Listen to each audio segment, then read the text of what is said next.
अस्सलाम वालेकुम गाइज़, कैसे हैं आप सब लोग? खैरियत से हैं? तो गाइज़ नए दिन का आगाज़ नए व्लॉग के साथ। तो आज का व्लॉग बहुत अच्छा होने वाला है, तो गाइज़ हमारे साथ जुड़े रहिए। व्लॉग का स्टार्ट कर दिया है हमने। तो आज का हमारा जो व्लॉग है वो देसी व्लॉग है, तो हम बात भी देसी तरीके से ही करेंगे और आपको इंशाल्लाह मज़ा आएगा ये व्लॉग देखने में। हाँ जी मित्रों, गल है ये कि साढ़े हमसाए आ बहुत ही प्यारे परसन है, अरशद भाई है। काम तो इन्हों का है दोस्तों कंस्ट्रक्शन का, मतलब बिल्डिंग वगैरह तैयार करते हैं। लेकिन जिस दिन मतलब छुट्टी करते हैं ना, उस दिन भी मतलब फारग नहीं रहते। इन्होंने अपने घर के बाहर छोटी जी एक बागबानी की हुई है।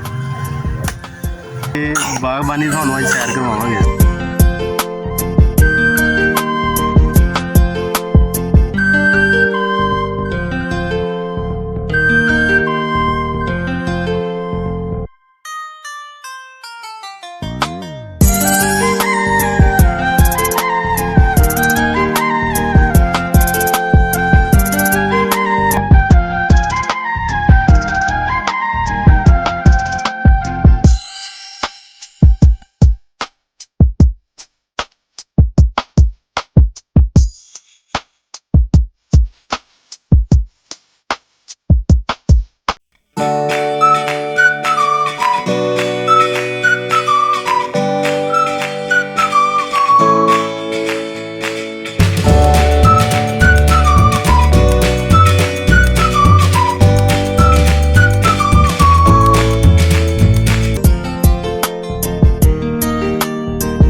मित्रों गल है ये कि सब तो पहले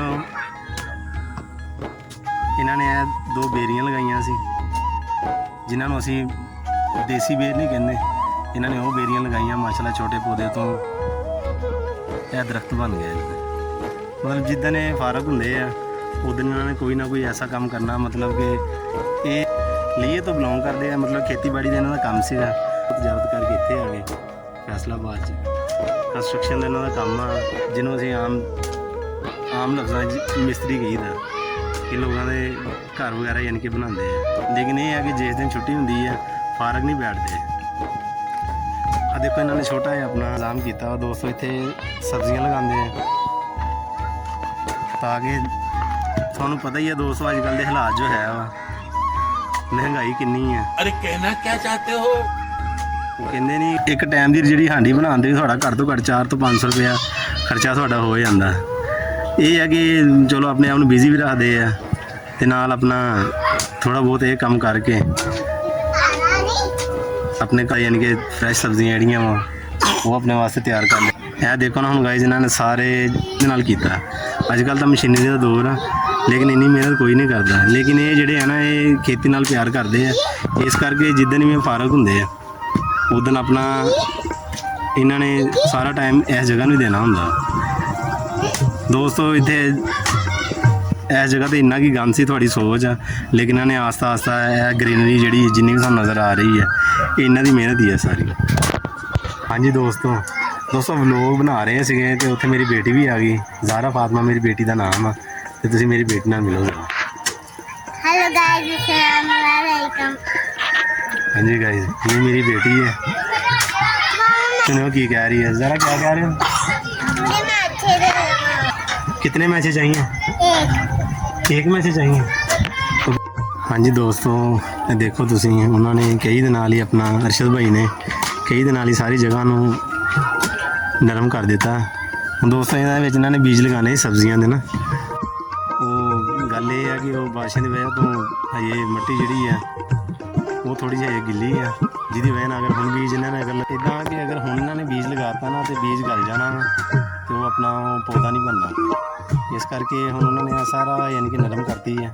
ਕਈ ਦਿਨ ਵਾਲੀ ਦੋਸਤੋ ਦੇਖੋ ਜਿਹੜੀ ਇਹ ਸਾਰੀ ਨਰਮ ਕਰ ਦਿੱਤੀ ਹੈ। ਇਹਦੇ ਉੱਤੇ ਹੁਣ ਆਪਣਾ ਇਹਨਾਂ ਨੂੰ ਹਿਮਵਾਰ ਕਰਨਗੇ ਜਗ੍ਹਾ ਨੂੰ ਸਾਰੀ ਨੂੰ, ਕਿਉਂਕਿ ਜਦੋਂ ਬੀਜ ਲਗਾ ਦੇਣਾ ਉਸ ਤੋਂ ਬਾਅਦ ਫਿਰ ਪਾਣੀ ਵੀ ਦੇਣਾ। ਤੇ ਦੋਸਤੋ ਬੜਾ ਮਜ਼ੇਦਾਰ ਕੰਮ ਹੈ। ਅਰਸ਼ਦ ਭਾਈ ਜਿਹੜੇ ਆ ਨਾ ਜ਼ਰਾ ਮਾਲੀ ਹਾਲਾਤ ਨਾਲ ਥੋੜ੍ਹੇ ਜ਼ਰਾ ਕਮਜ਼ੋਰ, ਕਿਉਂਕਿ ਤੁਹਾਨੂੰ ਦੱਸਿਆ ਜਿਸ ਇਲਾਕੇ 'ਚ ਅਸੀਂ ਰਹਿੰਦੇ ਹਾਂ ਮਿਡਲ ਕਲਾਸ ਏਰੀਆ ਗਾਈਜ਼, ਇਹ ਸਾਰੀਆਂ ਚੀਜ਼ਾਂ ਨਾਲ ਨਾਲ ਆ ਰਹੀ ਹੈ। ਲੇਕਿਨ ਗਾਈਜ਼ ਇੱਕ ਚੀਜ਼ ਹੈ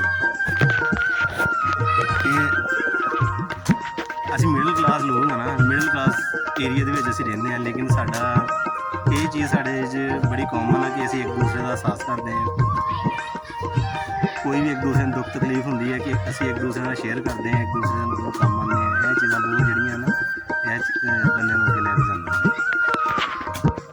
ਹਾਂਜੀ ਅਰਸ਼ਦ ਭਾਈ, ਕਿੱਦਾਂ ਕੀ ਮਹਿਸੂਸ ਹੋ ਰਿਹਾ? ਤੁਸੀਂ ਇੰਨੀ ਯਾਨੀ ਕਿ ਕਹੀ ਚਲਾਈ ਹੈ, ਥਕਾਵਟ ਮਹਿਸੂਸ ਹੋ ਰਹੀ ਤੁਹਾਨੂੰ? ਥਕਾਵਟ ਹੁੰਦੀ ਹੈ, ਮਹਿਸੂਸ ਹੁੰਦੀ ਕਿਉਂ ਨਹੀਂ। ਇਹ ਤਾਂ ਗੱਲ ਹੈ, ਥਕਾਵਟ ਤਾਂ ਭਾਈ ਫਿਰ ਹੁੰਦੀ ਹੀ ਹੈ। ਪੱਕੀ ਮਿੱਟੀ ਪੱਟਣੀ ਕਿਹੜਾ ਸੌਖੀ। ਸੌਖੀ। ਤੇ ਇਸ ਤੋਂ ਪਹਿਲਾਂ ਅਰਸ਼ਦ ਭਾਈ ਇੱਥੇ ਕੀ ਲਗਾਇਆ ਸੀ ਤੁਸੀਂ? ਇਸ ਤੋਂ ਪਹਿਲੇ ਤੋਰੀਆਂ, ਅੱਛਾ ਜੀ, ਘੀਰਾ ਤੋਰੀ, ਭਿੰਡੀ ਤੋਰੀ, ਕੱਦੂ ਸ਼ਰੀਫ। ਮਾਸ਼ਾਅੱਲਾ ਜੀ, ਕੀ ਬਾਤ ਹੈ।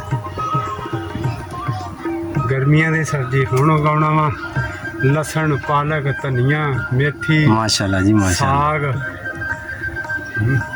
ਅੱਛਾ ਗਾਈਜ਼, ਇੱਕ ਚੀਜ਼ ਹੋਰ ਵੀ ਹੈ ਕਿ ਮਤਲਬ ਅਰਸ਼ਦ ਭਾਈ ਇਹ ਕੰਮ ਕਰਦੇ ਨਾ ਜਦੋਂ ਮਤਲਬ ਕਿ ਸਬਜ਼ੀ ਤਿਆਰ ਹੋ ਜਾਂਦੀ ਹੈ ਤੇ ਮਤਲਬ ਇੱਥੇ ਜਿੰਨੇ ਵੀ 4 5 10 ਘਰ ਹੈਗੇ ਆ ਉਹਨਾਂ ਦੇ ਘਰਾਂ 'ਚ ਥੋੜ੍ਹੀ ਥੋੜ੍ਹੀ ਚੀਜ਼ ਜਾਂਦੀ ਹੈ। ਮਤਲਬ ਬਿਲਫਰਜ਼ ਤੋਰੀਆਂ ਲੱਗੀਆਂ ਵਾ, ਜਦੋਂ ਇਹਨਾਂ ਨੇ ਤੋਰੀਆਂ ਨੂੰ ਪੱਟ ਕੇ ਇਹਨਾਂ ਨੇ ਥੋੜ੍ਹੀਆਂ ਥੋੜ੍ਹੀਆਂ ਮਤਲਬ ਹਰ ਘਰ ਦੇ ਵਿੱਚ ਨਾ ਇੱਕ ਹਾਂਡੀ ਦਾ ਇਹਨਾਂ ਨੇ ਭੇਜਣੀ ਹੁੰਦੀ ਹੈ ਉਹ ਸਬਜ਼ੀ। ਇਹ ਚੀਜ਼ ਨਾ ਬੜੀ ਯਾਨੀ ਕਿ ਮਾਇਨੇ ਰੱਖਦੀ ਹੈ, ਬੜਾ ਇਹ ਮਜ਼ਾ ਆਉਂਦਾ ਇਸ ਚੀਜ਼ ਦਾ। ਗਾਈਜ਼ ਕਲਮ ਲੱਗਿਆ ਹੋਇਆ ਸੀ, ਉਹਦੇ ਨਾਲ ਆਪਣਾ ਬੋਰਡ ਦਾ ਦਰਖਤ ਲੱਗਾ ਹੋਇਆ ਹੈ। ਇਹ ਗਾਈਜ਼ ਮਤਲਬ ਨਾ ਯਾਰ ਕਮਾਲ ਹੋ ਗਿਆ, ਇਹਨਾਂ ਨਾਲ ਤਾਂ ਤਕਰੀਬਨ ਥੋੜ੍ਹਾ ਟਾਈਮ ਸਪੈਂਡ ਕੀਤਾ ਵਾ। ਅੱਗੇ ਤਾਂ ਇਹ ਹੁੰਦਾ ਸੀਗਾ ਗਾਈਜ਼ ਕਿ ਮਤਲਬ ਇਹਨਾਂ ਦੇ ਕੰਮ ਕਰ ਰਹੇ ਹੁੰਦੇ ਸੀਗੇ, ਚਲੇ ਜਾਂਦਾ ਸੀਗਾ। ਹੁਣ ਇਹ ਹੈ ਕਿ ਵਲੋਗਿੰਗ ਦਾ ਸਿਲਸਿਲਾ ਸਟਾਰਟ ਕੀਤਾ ਵਾ ਤੇ ਵਲੋਗਿੰਗ ਜੋ ਕੀਤੀ ਇਹਨਾਂ ਨਾਲ ਥੋੜ੍ਹਾ ਟਾਈਮ ਸਪੈਂਡ ਕੀਤਾ ਵਾ। ਤੇ ਗਾਈਜ਼ ਮੈਂ ਕਹਿੰਦਾ ਜਿਹੜਾ ਮਜ਼ਾ ਆਇਆ ਛੱਡ ਗੱਲਾਂ ਦਿਓ। ਹਾਂਜੀ ਗਾਈਜ਼, ਤੁਸੀਂ ਦੇਖ ਲਿਆ ਇਸ ਚੀਜ਼ ਨੂੰ कि अर्शद भाई कितना अपना मेहनत कर रहे थे। मेहनत में अजमत है, यही गाइस कहते हैं हम लोग। तो अल्लाह पाक इनकी भी मुश्किलें आसान करे, हमारी भी सबकी मुश्किलें आसान करे भाई। तो बस आपसे यही कहना था, दुआ में याद रखिएगा। तो मिलते हैं फिर किसी अगली वीडियो में। ओके, अल्लाह हाफिज़।